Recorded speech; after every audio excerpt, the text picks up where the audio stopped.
welcome back to my channel. I'm Lisa and today I'm going to be talking about recipe and recipe memory keeping with you. I am going to jump straight in. We're going to be doing a project together, but I also wanted to share some other ideas of how I've been preserving like the memories and the recipes so far. So for me, I like to keep the recipes for two reasons. One, quite often I have a story behind a recipe as to why I enjoy cooking it or where it's come from, but also it's a really nice way to actually keep recipes that I use on a regular basis. I'm going to start with these recipe cards. I really enjoy making these and I hang them on my cookery book stand in my kitchen. I've got a few of them.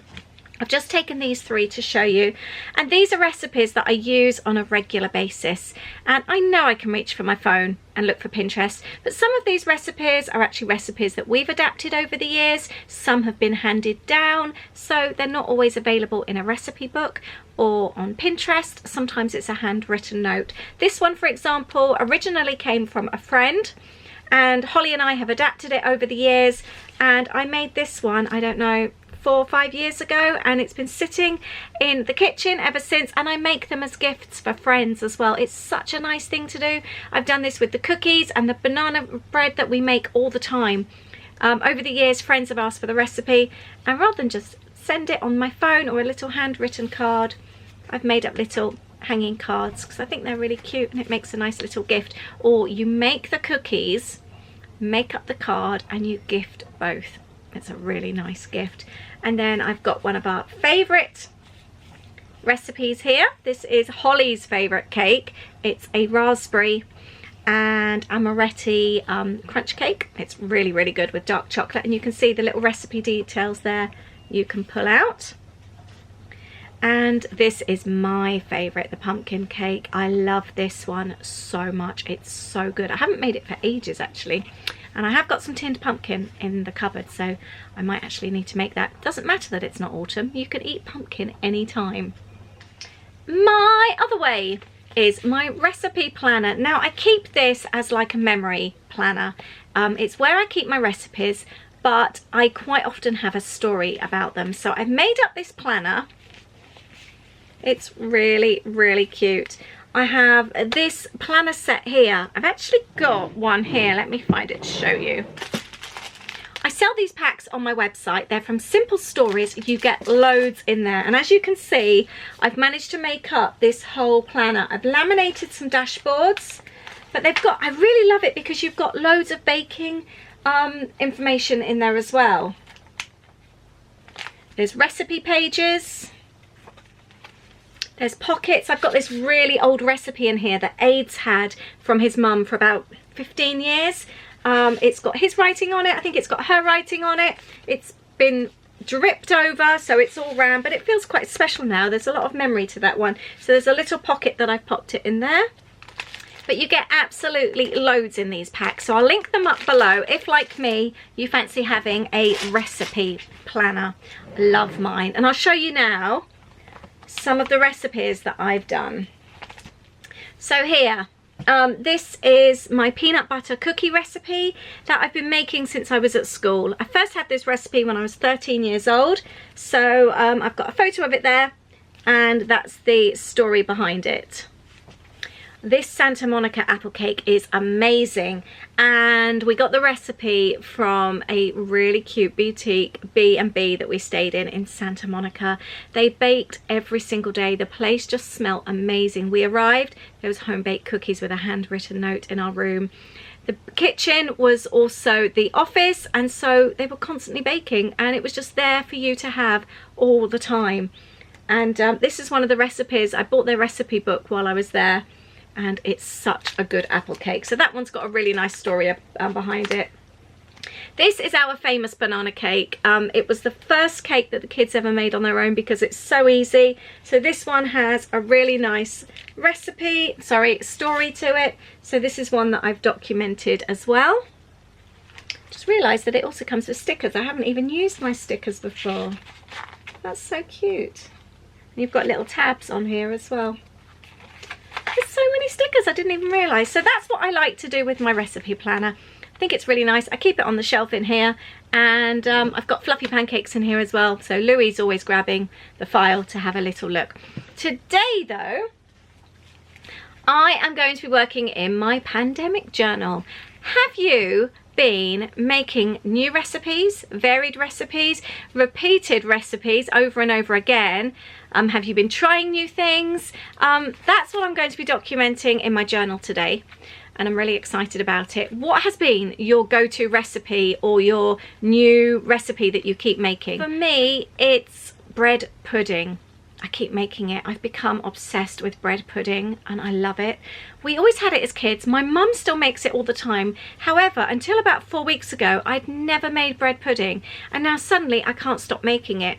I'm forever just taking all the bread that's going off, or the kids work at Waitrose and they're often bringing home 10p loaves, and we don't really need it, so that's it. It goes in the bread pudding. I throw in bagels, I throw in hot cross buns, you name it. If I can throw it in there, it's going in there. I even had a homemade herb focaccia bread. That went in there as well one day. So I'm definitely going to be writing about that. But I'm going to work in my journal right now, and I'll show you what we end up coming up with. Really hope you enjoyed today's video. Please give this video a like if you enjoy it, and if you want to start documenting your special recipes as well. And please subscribe to my channel if you are new. Although I'm not cooking today, I do also have loads and loads of cooking videos as well if you like that kind of thing. So today I'm going to be using some of the bits from the new Alice's Tea Party kit, but I've also got a few other bits and pieces as well. I just wanted to point out that when I'm creating in my pandemic journal, the one thing that I said from the start, it's a great excuse to use up old stash. So if you do get my kits and you see something that you might not recognize, for example, I've pulled out this, you can see it's old. I've just found it in amongst my papers and I thought that's perfect. Not everything is from the kits. I've been getting emails from people saying, I'm missing this item, you've used this and I don't have that. That person's used sequins. Not everything that myself or other people from the team, it's not always 100% from the kit, so don't panic, okay? It is always a great time to use up other stash. Going to be using this tab stamp here. It's a really old one from the kit. I've got a couple left, but I'm going to be using this one. I think this was from about 2 years ago. This isn't from the kit, but a couple of the pieces are.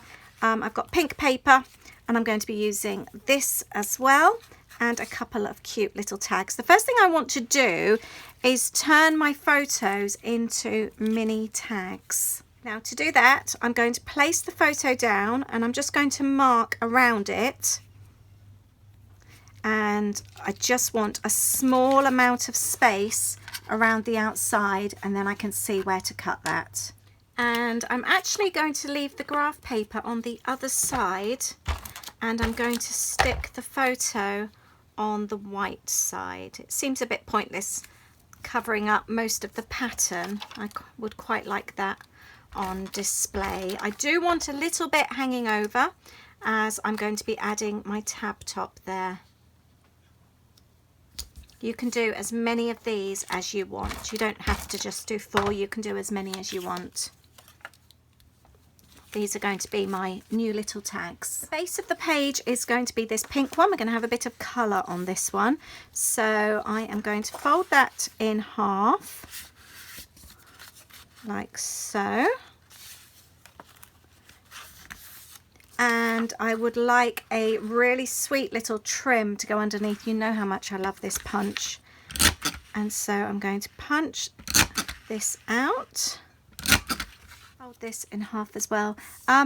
Everything that I use, I will always link up as many items as I can for you, as I know lots of you always ask me where to find bits and pieces. So like the punches and even things like my hole punch, I've now just tried to link up as many things that I possibly can. Now I want this to overlap slightly. If you've seen my videos before, you know that I want bits and pieces to hang over, so it's just a tiny little bit, but I think it looks really cute. And now I can add this over the top. I think that looks really pretty underneath, and like I said, it's quite discreet.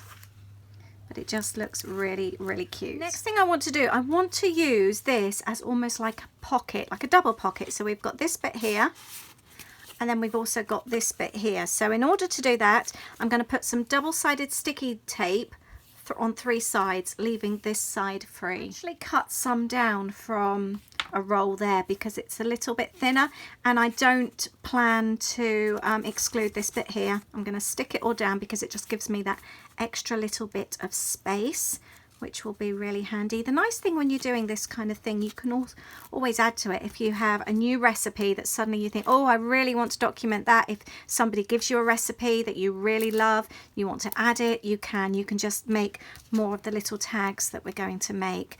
And if you don't have a photo, that's absolutely fine. Just make up a pretty little tag as well. That works just as well. So let's pop that there. The other thing I wanted to do actually, which I haven't yet, is to do my dotted border around the outside. There you go. To me that just always looks finished. And as you can see, this now works as a nice little pocket. Something I love doing when I'm creating is swapping out my regular silver staples for coloured staples. It just makes a project a bit more fun. I'm using the tab top stamp to create the little tabs to go on top of my tags here. Excuse the phone in the video. I was having family call me all the time, and I really needed this video filmed because it was really, really late and I'd already worked a 10-hour day and I just needed this video done. So I thought I would just continue making whilst I chatted, and I didn't realise that the phone was left in shot. So once all the tags have been cut out, you can then staple them to the top of each tag.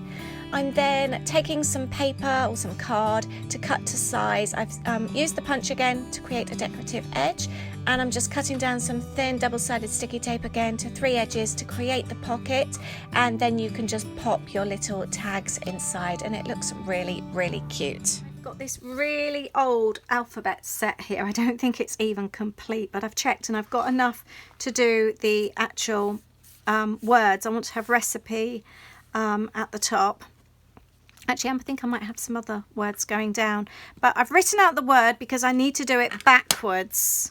And it's amazing sometimes, a word that you're really familiar with, you try and do it backwards and you end up making a mistake. So I'm going to do this as my background. If you don't have stamps, you could always handwrite. There we go. It's not perfect in places. The O is a bit squished, but that's absolutely fine. I'm going to use these alphas for the word story. These actually come with the Alice's Tea Party kit, but only if you are a kit subscriber. It's my free gift to all kit subscribers this month. They're Simple Stories alphabet stickers. They vary in colour, they're all basics colours, and anyone who subscribes to the kit, you get a free set of those this month. It's like the birthday kit gift from me. So if anyone asks as well, wondering about the alphabet stamps, they are years old. I probably bought them over 10 years ago. I think they're originally from Studio Calico, but they're very, very old, just in case you're wondering where they come from. There we go. I've actually got this Eat Me tag from the kit, so I'm going to pop that on at the bottom. That is perfect. And now I'm going to get some watercolours out. So I'm using these Japanese watercolours. They feel so thick. I absolutely love using these. And I'm going to use my paintbrush and just go over really roughly like that to add a little bit of extra colour. I'm not doing all of them. I'm going to be adding some colour here and there. And part of this is actually going to be covered up by the little tags anyway, so you won't see it all. Don't worry about it being perfect. It's not meant to be. I had another family call. It's like this all the time at the moment. So I painted a little bit of the watercolours onto the tags. Whilst it was still wet, I added a second colour because I really wanted it to blend, and I've just really roughly gone over with the paint. I really like the combination of these two paints. I think it looks really pretty, and I've just roughly painted around the outside of each one and then left them to dry.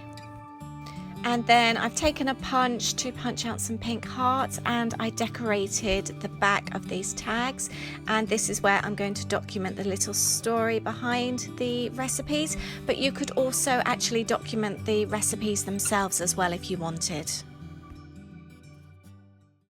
I've got these little tags. I've ended up adding watercolours, and now I can write the recipe details on the back, and I'm going to pop the name of what they are on the front.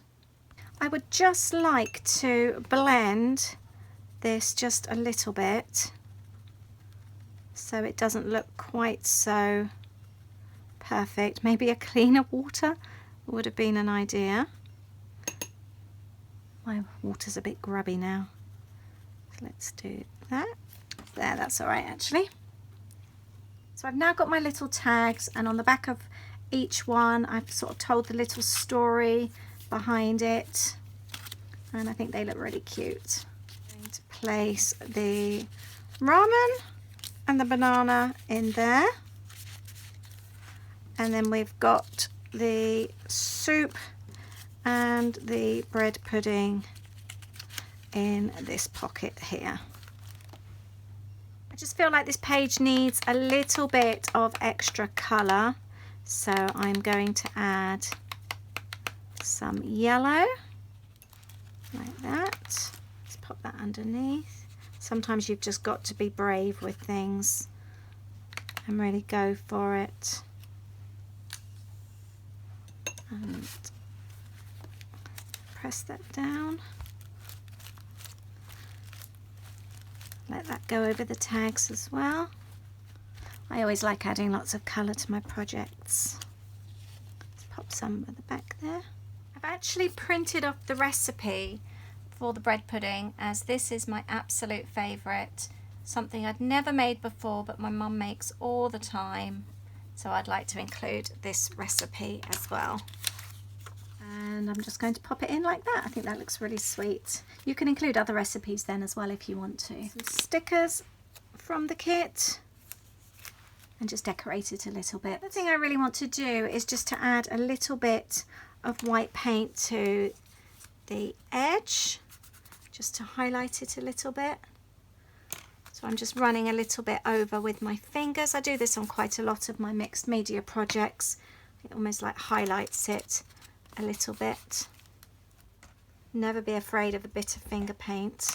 And here is my finished page. I kind of wanted it to resemble, you know, when you've got a really well-loved cookery book and it's a little bit grubby, you've got maybe a little bit of icing sugar, or you've got a bit of oil, or do you know what I mean? You've had some margarine, a grease splatter. I kind of wanted it to resemble that. Some of my recipe books now I've got little scribbles over, they've got marks on, they look aged, they look well loved, and that's what I wanted to get from this page. So I've got the little pocket here, I've got my stories behind there, and you can see the little pocket, so I can add more here if I want to. I think I might actually print off the banana bread as well and keep that as a recipe, but again I can add more to these if I want to, and I think that looks really, really cute. I'm really pleased with that. I really hope you've enjoyed watching this come together today. I need to go and wash my hands, they're a bit grubby. Let me know what's your new favourite recipe that you've tried recently and now you're hooked on, or are there any recipes that you haven't been able to make because of ingredients that you can't find? Anything like that, anything food related, document it down in your journals now. Go and get it done. I'll link up the free workshop below that I've been working on, so you can see other videos, and you can also see how others are creating in their journals as well. It's amazing seeing all the different ideas that everyone's doing. It's so cool. Thank you very much for watching my video today. I really hope you've enjoyed it, and I'll see you in the next one. Take care. Bye.